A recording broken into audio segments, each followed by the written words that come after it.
the match is not about you, okay? And I think some referees kind of get on a power trip. They make the match about themselves, and they can be real jackasses about it. What's the most efficient path to victory against this particular opponent? He's dropping off for the choke here. We could see the finish. It's looking tight. Tight at Alpra. Hey guys, welcome to the Everyday Jiu Jitsu podcast. I'm your host, Matt Kwan. The Everyday Jiu Jitsu podcast is everything you need to know about Jiu Jitsu.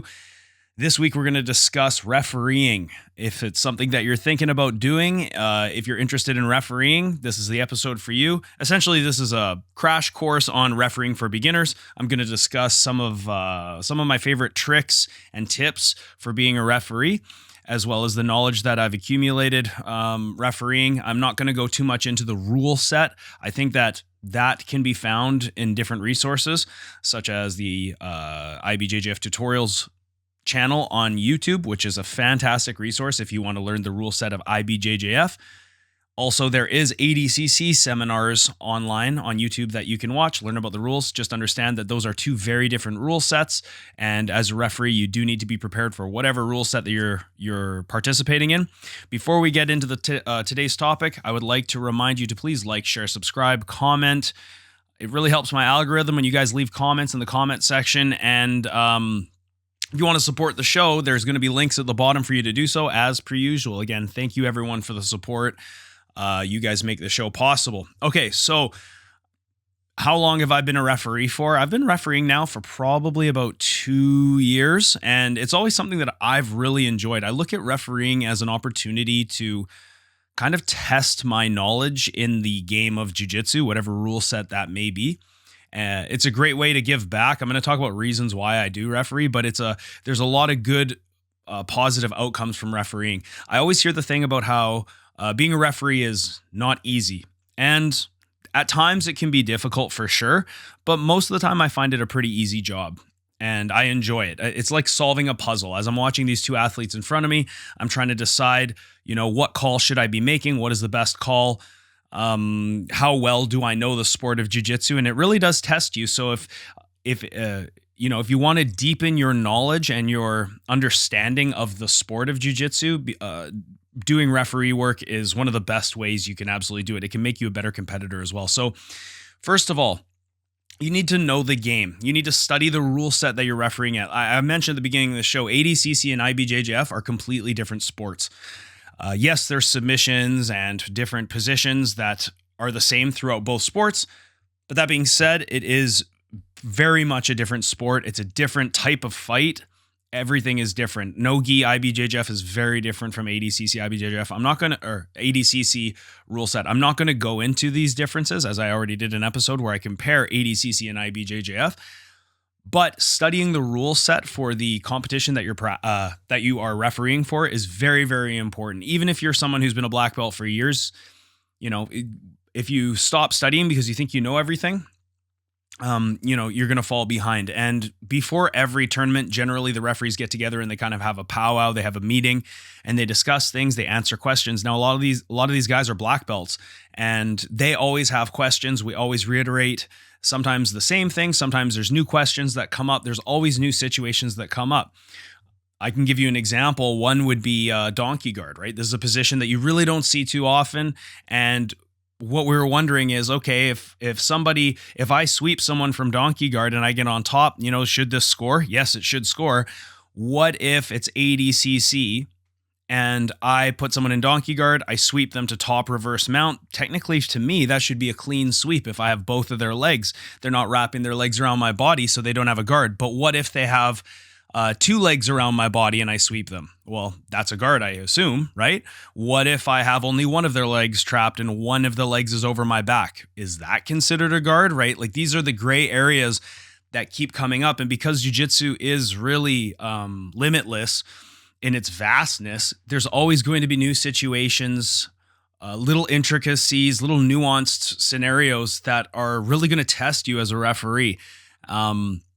And the best thing you can do is is try to stay on top of the rule sets, keep studying, right? Always have that Kaizen mindset where you're always trying to learn more about the rules and, really just make the decisions to the best of your ability. So do your best to study the rules. Again, I think if you're going to be refereeing in IBJJF formats, that is probably the most common format you're going to see across most jiu-jitsu tournaments, especially in the gi. Check out IBJJF tutorials, wonderful resource. Okay. Also, I think if you're interested in refereeing, you should be watching matches and look at the calls that the referees are making. Excuse me, I'm just having a coffee here. Like if I'm watching a match, a lot of the time I will referee it from a spectator point of view, and I will see how accurate I am compared to the referee who's calling the match, or if there's something that I would disagree with. And just so you guys know, IBJJF referees fuck things up all the time. I've spoken about this before. I believe part of that is because it's just one person making all of the decisions. And a lot of the time when that happens, there's a lot of pressure on that person. Plus, they're doing a lot of different things. They're trying to keep the score. They're trying to make all the right calls. Whereas ADCC has two side table judges that also function as referees, and they can help influence the score as well. So if the referee on the floor misses something, the two at the table can catch any slip ups. And I just think it's a better system, but of course it requires more staff. And as we all know in our sport, especially in IBJJF, they're very much about maximizing their profits, as we all know. Okay.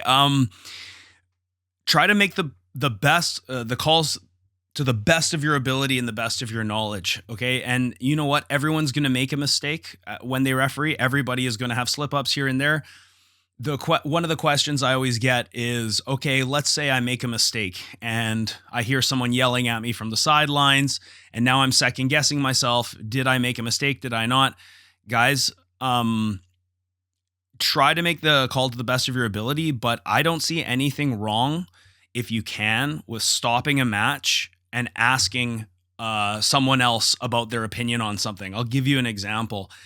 Somebody did a rib compression, which is basically the old Josh Barnett, scarf hold, and then you're cranking on your partner's ribs. This was something that I was refereeing for white belt, and the tournament that I was refereeing at said no rib compressions.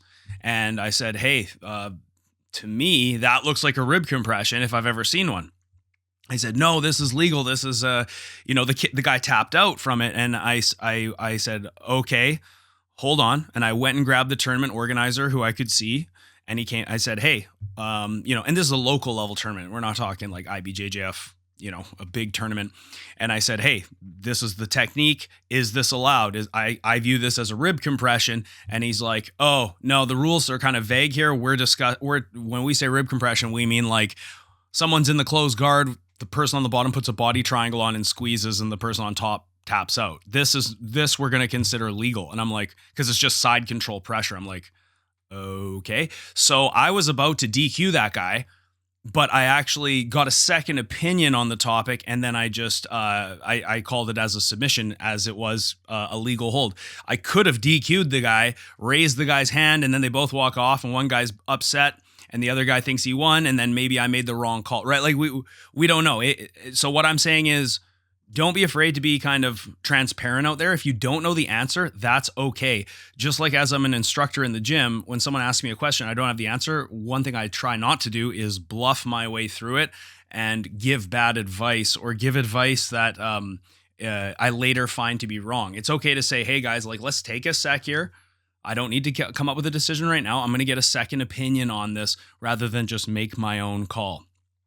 All right. And again, if another thing I would recommend is, as a referee, if I make a mistake during a match and it costs somebody a match, like, that shouldn't go unnoticed. In my mind, that should kind of keep me awake at night. And I have made a couple bad calls. I don't make bad calls too often, to my knowledge, but there's been a couple that I've missed that, once I reviewed with one of the head referees, I realized I made the wrong call. And the truth is that this really eats at me, because maybe I ruined that kid's day. Maybe that parent, spent a lot of money to sign that kid up, and now I've just like made the wrong call and that kid's done for the day when maybe he should have moved on. Like, this stuff does happen. And, if you do make a mistake, it's not the end of the world. I think it's important to, if you realize you made a mistake and you have the opportunity to apologize to that person, for me, I would do it. I think a lot of people, their egos are too big to ever admit they're wrong or to apologize or admit fault. But hey, like as refs, we're just trying to do the best we can. Sometimes in certain situations, it can be quite a difficult sport to call. And other times, most of the time, I find it quite easy to call. So there's a wide spectrum of difficulty when you're a referee. And I think it's okay to say, hey, you know what? I made a mistake. I messed up. I'm sorry. I apologized. I should have done this, blah, blah, blah. And just try to keep things as justified and as fair and even as you possibly can. So really making the calls to the best of your ability and your knowledge. And if you do mess up, try to learn from that. And if you have situations where maybe you didn't know the call or you didn't know if you were making the right call, look at that as a learning opportunity. If something stumps you, ask someone about that, right? The people in your life who referee, the people who are high-level black belts who really understand the rules, ask them about these scenarios and see if you can get a better answer. At the very least, if you can't get an answer from these people, you can always email IBJJF. And they're actually, I will say this, for all my criticisms of IBJJF, they're very good about, if you email them with questions, they get back to you pretty quickly. Okay, be as fair and as impartial as possible. So let's say you're refereeing one of your friends. Okay, you shouldn't give them an edge. This should go without saying. It should be, you shouldn't be partial to one side, right? Even if, let's say the person you're refereeing two people and one of them is part of your team. First of all, I don't think referees should participate in matches and referee someone who's directly in their school, because that really is a conflict of interest. But let's say I'm a member of GB and there's someone from GB from a different location. Don't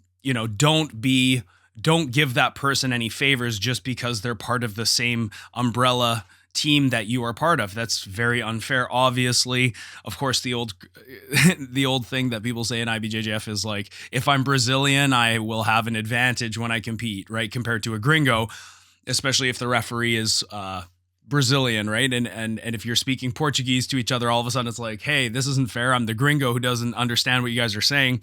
And that is true.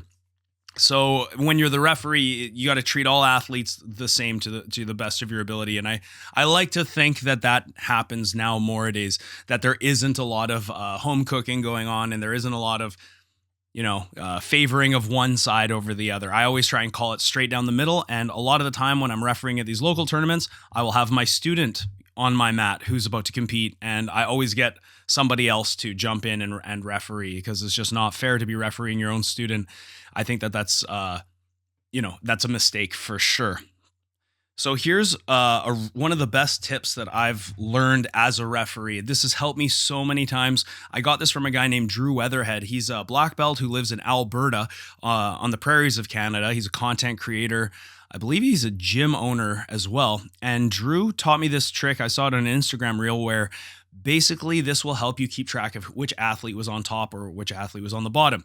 So of course, when you're a referee, one of your hands has a watch on it and the other hand has a wristband on it. And the wristband is to signify the colored athlete, or the colored gi, right? The blue gi, or if it was white gis, it would be the black or the blue gi versus the white gi. Okay, if the two white gis, one of them wears the ridiculous green yellow belt thing, then that would be represented by the wristband. So anyways, what he does is, let's say somebody pulls guard, then what he'll do is immediately, whatever athlete's on top, he will cross that hand over and cover the other wrist. So if the colored gi pulls guard, he will cover the wristband, and he'll just hold his hands.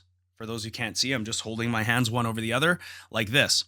So what happens is, if there's a scramble and you forget at the beginning of the exchange who was on top or bottom, you can look down and see, oh yeah, the colored gi was on the bottom, and this will help you decide what points you're going to give. This is a really fantastic tip. It's simple, and it can help you keep track of who's on top, who's on bottom. It's definitely been something that I use every single tournament since I saw that tip. So thank you, Drew, for that.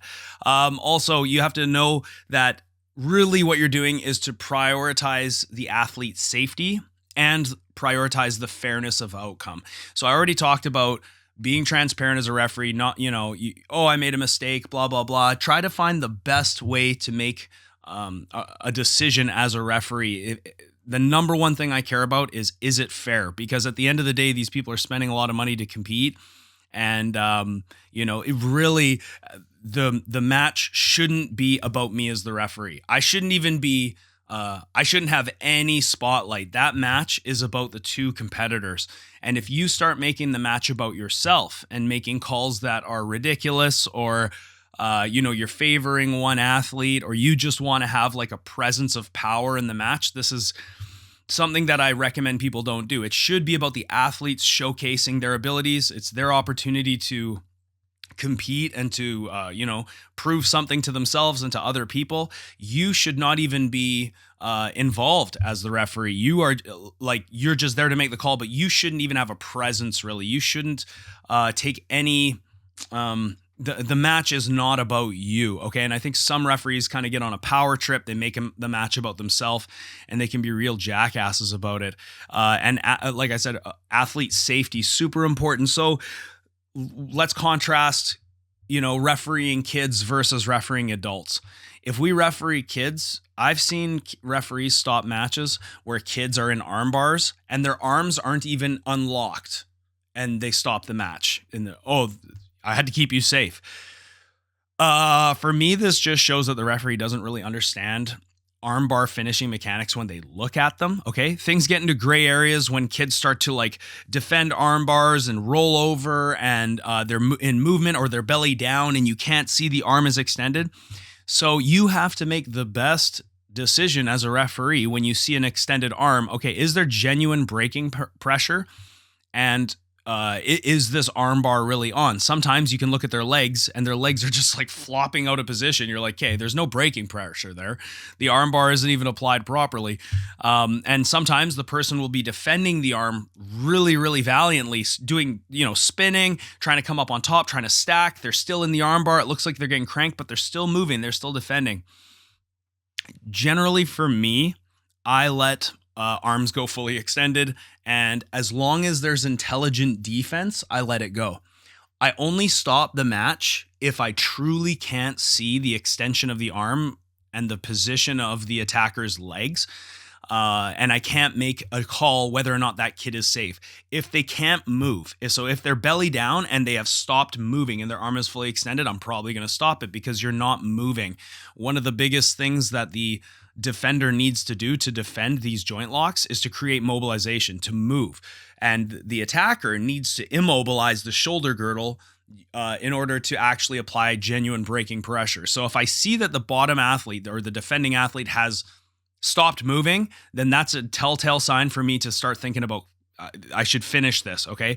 If the arm is fully locked, the thumb is pointing in the wrong direction, or pardon me, in the correct direction, and the legs are tight, I'm probably going to stop that match. But I'm not going to just stop it as soon as the person throws the leg over the head. I'm always going to give them a chance to defend. And some people disagree with this. I've seen, like most referees, especially on a local level, as soon as that arm is extended, they stop it. And this can be a really sad thing because what are we teaching these kids? We're not letting them have any late stage defenses. Plus that parent might think, well, that was bullshit. I know my kid can get out of that. Or at least you didn't even give him a chance to get out of it. And that might reflect on whether or not they're going to sign that kid up for another tournament. Okay. And, or even worse, if that kid ever wants to compete again, well, I got screwed over in the last tournament by the referee. My arm was extended. It wasn't even on, and they called the match, right? And so I'm probably not going to sign my kid up for that tournament anymore. These are the things we want to avoid. A lot of the time, if you give kids a chance to tap and you can tell what an arm bar is, you can make the correct call. And even if a kid gets their arm popped, it's very rare that a child will actually get an arm fully broken. Okay. And even if it did break, kids heal so fast that it's really, in the grand scheme of things, it's not as bad as, say, an adult was to break their arm. Okay. So there's different trains of thoughts there. I've had kids who are in full on arm bars. They're trying to escape. They're trying to move around, but I see that the arm is fully extended. I feel like, okay, this is now getting into popping territory, and I stop it. And then after the match, the parent came up to me and said, "Hey, listen, my kid doesn't tap to arm bars. Thank you for stopping the match. That was the right call." And I'm like, okay, that's really great to hear. Thank you so much. I couldn't see it. I couldn't see any like intelligent defense from there, and the arm was fully locked. So I felt like I need to stop this. So I will probably let submissions go a little bit further than other people will. When it comes to like kimuras, as soon as the arm goes behind the back, I'm already thinking about stopping it, unless there's like immediate intelligent defense from the person defending, which is very hard to do when your arm is behind your back. Okay. In terms of strangles, probably going to let that shit go. Probably going to let kids be in full rear naked chokes and decide when they want to tap out. I might see a kid start crying. If I see a kid start crying, generally I have to make a call. Is that the end of the match or not? If a kid starts crying, you're supposed to end the match, as far as I know. However, I have been known to give kids a second chance if it's just because they're overwhelmed, okay? But generally, if a kid is already at the point where they're breaking and they're starting to cry, it's very hard for them to recover, okay? And generally, these are kids who are still getting over that crying phase in tournaments. And, it's a reoccurring thing. You see the same kids crying. They cry not because they're hurt, but because they're losing. And sometimes when I see that, I'll just stop the match. I'll say, yep, that's it. You cannot, when you're going to compete, you can't come in here and cry just because you're in bottom side control and you can't get out. And this is something for the coach to work with the student for. Another thing as a coach, when you're teaching arm bars to kids and you're talking about escapes, I always tell the kids in my room, hey, just so you guys know, if your arm is fully extended, expect the match to end. I don't care if you tap, the match is probably going to end. So in order to stop that, get your hands together or start moving your body, start stacking, start turning, create movement so that it looks like you're defending. It's very hard for a referee to stop if you're in motion. Okay, the referee will usually let it play out, but once the motion stops, once you're dead to rights with a fully locked arm, expect that referee to stop the match. And I tell the kids that so that there's no surprises. Oh, I didn't tap. Oh, it didn't hurt. Yeah, but you didn't have defense. So prepare for referees to take extra steps to keep you as kids safer. Okay, sorry, another sip of coffee here. So let's talk about why we would referee. I think it's really important to referee for the right reasons. There's many different reasons to referee. The reason why I did it is because it just interested me. I like that as well. But to understand the game better, to gain experience, to become a better competitor, I think really good competitors are very good referees. Okay, learning how to referee will help you understand the rule set and therefore make you a more effective competitor. It will also help you coach people in your gym when it comes to getting prepared for competitions. If you understand the nuances of the game, you can show people where they can score points and where they can deny their opponent points. It's a great way to give back to the jiu-jitsu community in your area. When you participate and you're seen at tournaments, you're giving back, you're networking with these people. It helps to grow the sport. Another thing is it's a great way to market yourself. So I've had people join my gym because they like the way I referee, which is fucking crazy. Like, people have come from other gyms, they see how I referee and they're like, this guy clearly understands the rule set more than my instructor. I'm going to go under this guy. I'm not shitting you guys. That's happened to me before. So it's a great way to market yourself, to be seen in the community, to have a presence within the entire community and show that you're giving back and supporting these local tournaments so that, who knows, maybe one day some of these athletes can really go and compete at a world level, right? And then the last stage I think should be, or the last reason should be money, okay? And honestly, some tournaments pay pretty fucking good.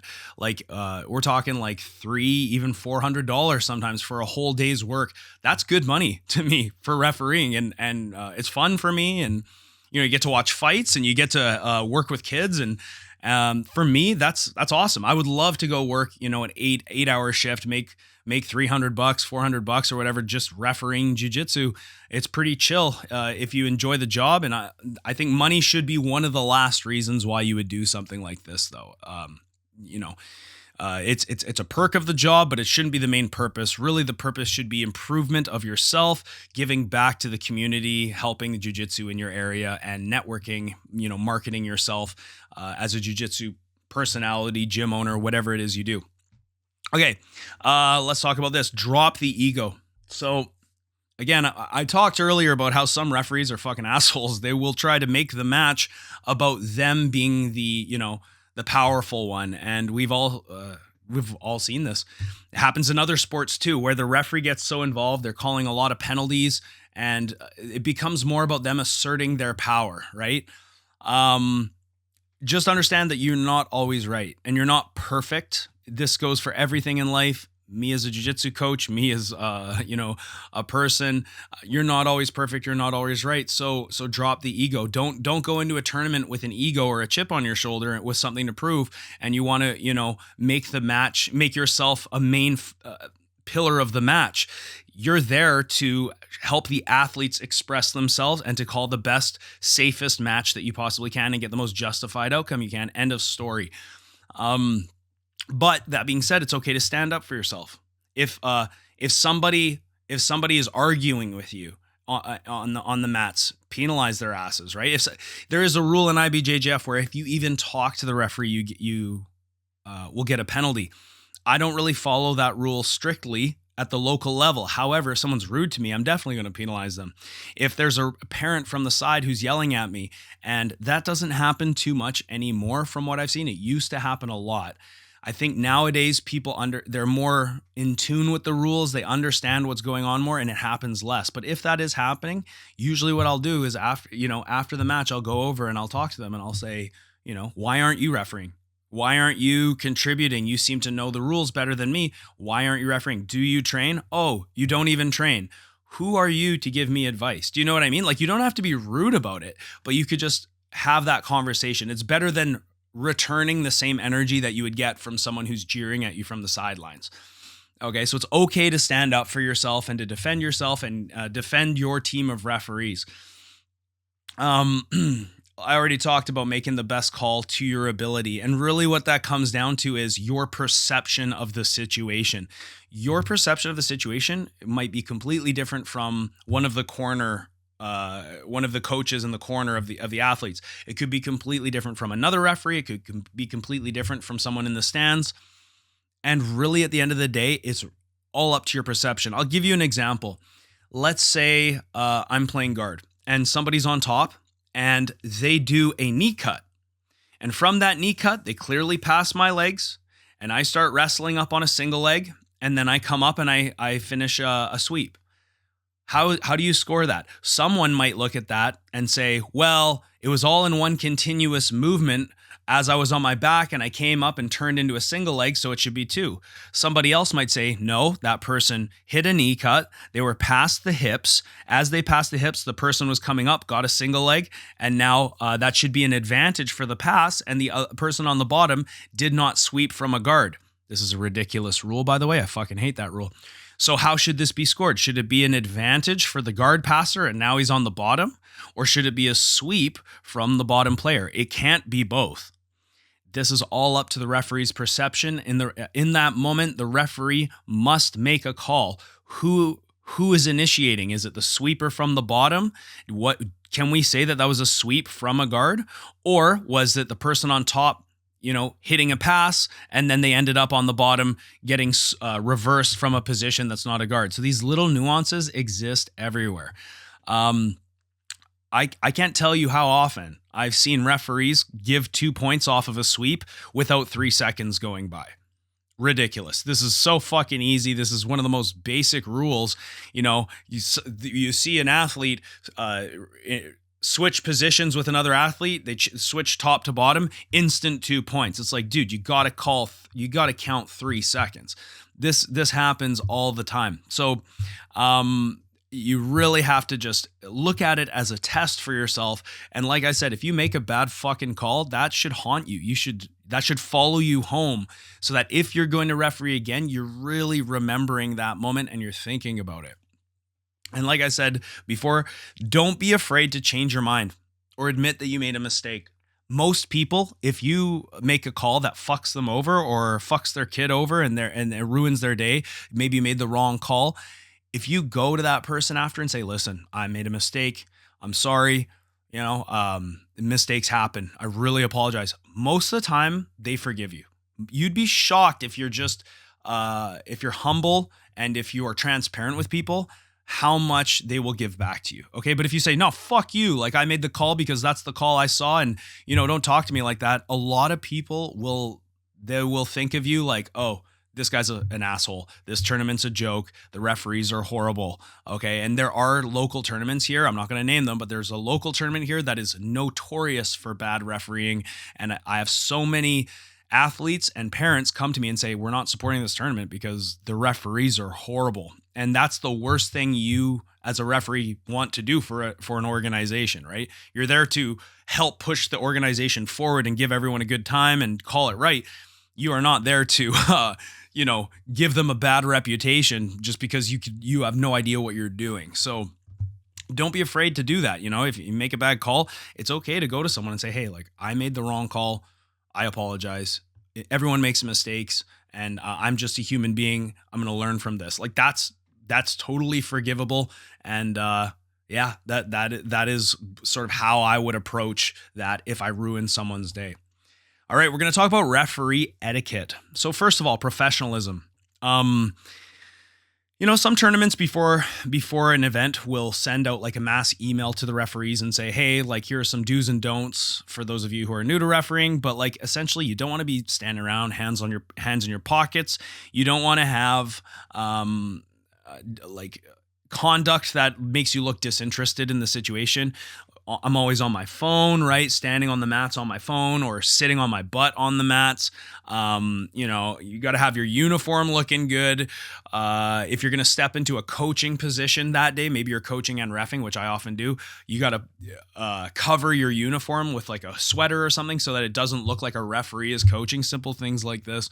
Making sure that your shirt's tucked in. Usually, locally at tournaments, you will be supplied with some kind of a uniform, like a shirt, but your pants, like have them pressed or at least clean and wrinkle free. The IBJJF rule set, I believe, says that you need to have a wristwatch so that you can make calls on penalties and things like this, and a belt. Okay. And these are, this is all part of your uniform. So they want a professional unified look. And so it's important to follow this.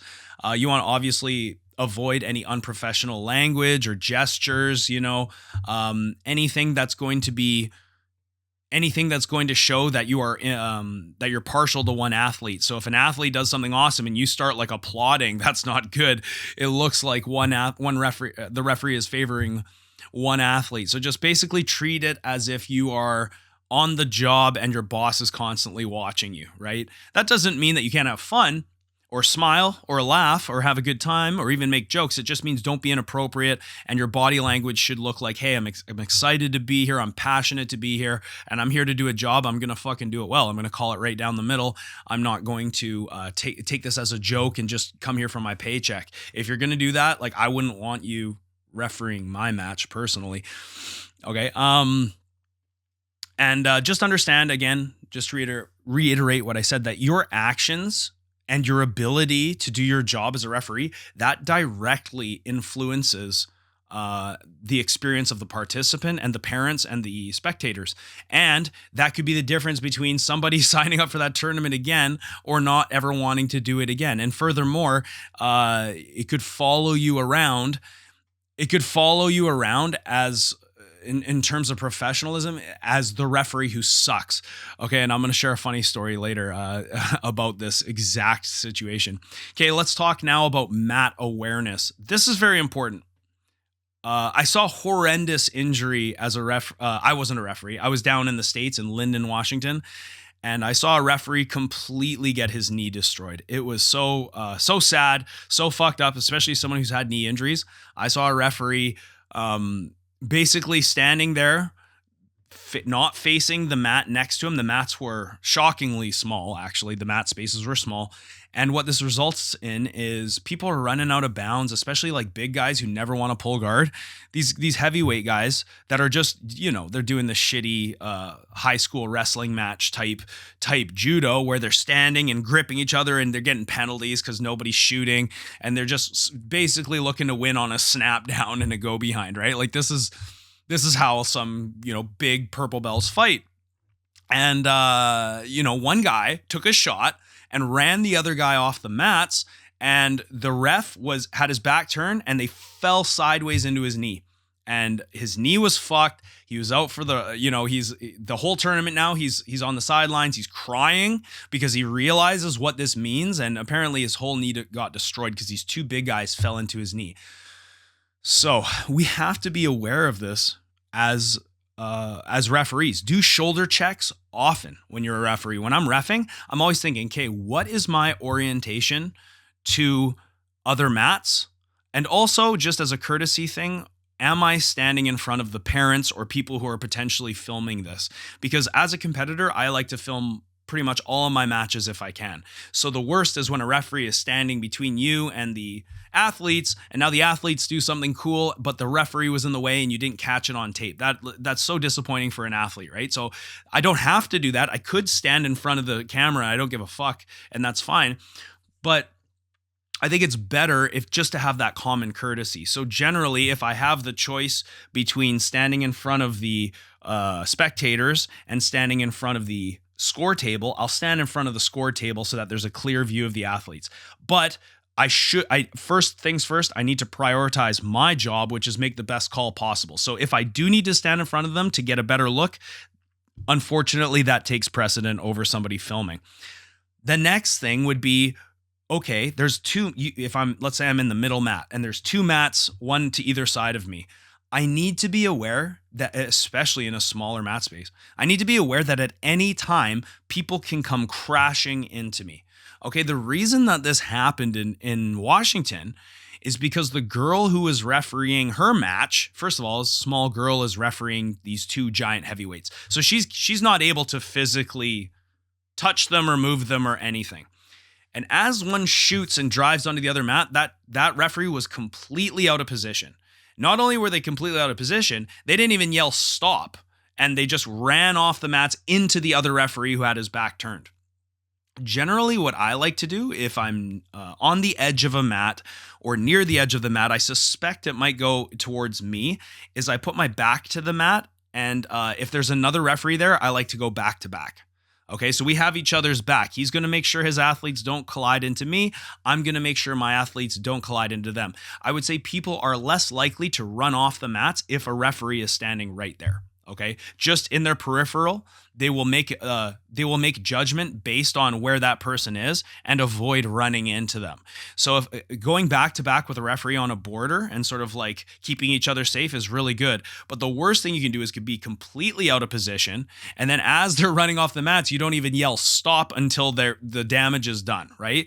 Usually if I see that happening and they're running out of bounds, and this is not ADCC, this is IBJJF, I'm going to be yelling stop. And even trying to get in the way if possible.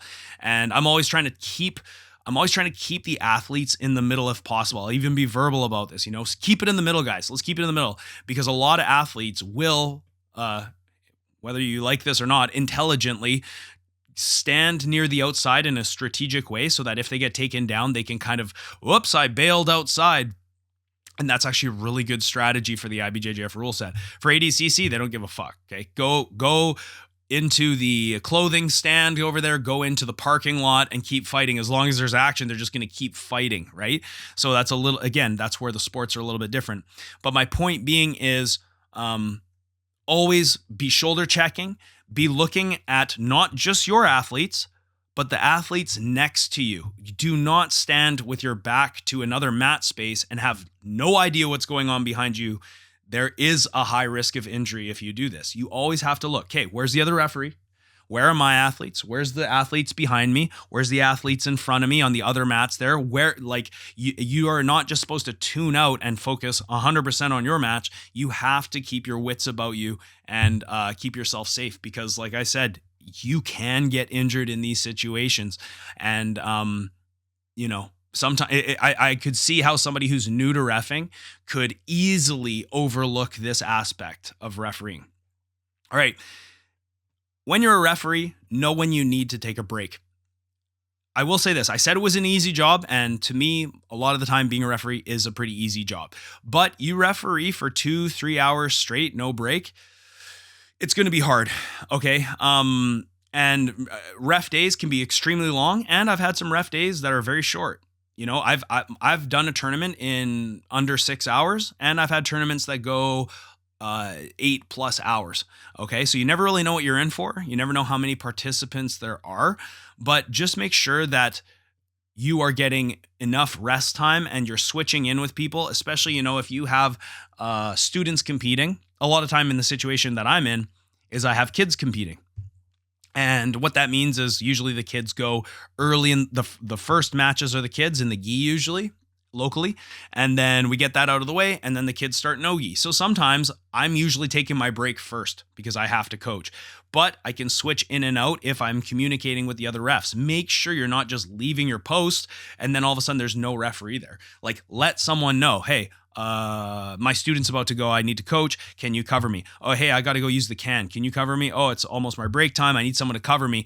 Do not just be someone who disappears. And when you take a break, you know, obviously don't take longer breaks than you've agreed to, right? Like, try to keep your relationships with the other refs in good standing. Do not just abandon your post and be MIA just because you had other obligations. That's fine. You have other obligations. Maybe you're competing that day. Maybe you're coaching. Maybe you're doing both. Maybe you can't be present in that moment. Just use communication and let people know where you're going to be so that they're not like, hey, where the fuck's Matt? What's he doing? Like, he's supposed to be here right now. Now we're running behind. This is not a good scenario, right? So I understand days are long. Get your breaks, get refreshed, have coffee, whatever you need. Make sure that you're bringing food, or that if the tournament's providing food, you know, that's great. Just make sure that your needs are met in that way. All right, this last one. So this is important. Don't disparage the other refs. Like, if you see a ref make a bad call, don't be like, in front of them, you're chastising them or even giving them criticism in front of people. Okay. You are a team. You and your referee comrades are there to have the most successful tournament you can possibly have, to do the best job you can have, and to represent yourselves and the tournament well, and the sport. Okay. You want people to go away, win or lose, with a good experience. And you got to work as a team. If you start, you know, giving people shit that are refereeing, then it doesn't look good. Okay. Especially if you're arguing with other referees, that doesn't look good. It doesn't look like you're working as a team. It doesn't look like anyone knows what's going on. It doesn't look like you're professional. There's nothing wrong with giving constructive criticism to a referee if you think they fucked up a call. But do it confidentially. Don't do it in front of people. Just before we go, I'll share a story with you, and I'm not going to say names. But I was at a tournament, and I was in the back having a coffee break. Right, it was my turn to have a lunch break or whatever. And then one of the guys, there is one referee, I'm not going to say his name, locally, who's notoriously bad. He's I don't know. He's one of the most like experienced referees ever, and he just makes fucking horrible calls. Okay, and like calls where someone will get swept and he immediately awards 2 when he shouldn't. Right, like really basic calls that he shouldn't miss, and yet he keeps getting asked to referee. And one of the guys comes in. This is what not to do. One of the referees comes in. He's a Filipino guy. I'm not going to say his name. He comes in. He says, "So and so. This guy's so fucking bad. Oh my God, this guy making the worst fucking call ever. How the fuck does this guy keep refereeing? Oh my God." I'm just like in front of like other referees in the back area where we're all having like snacks and drinks. I'm just like, holy fuck, dude. Like, this is what we're not supposed to do. This is, you know, I agree with you. Absolutely. This guy is like a terrible referee, but that being said, like, that's what you should not do.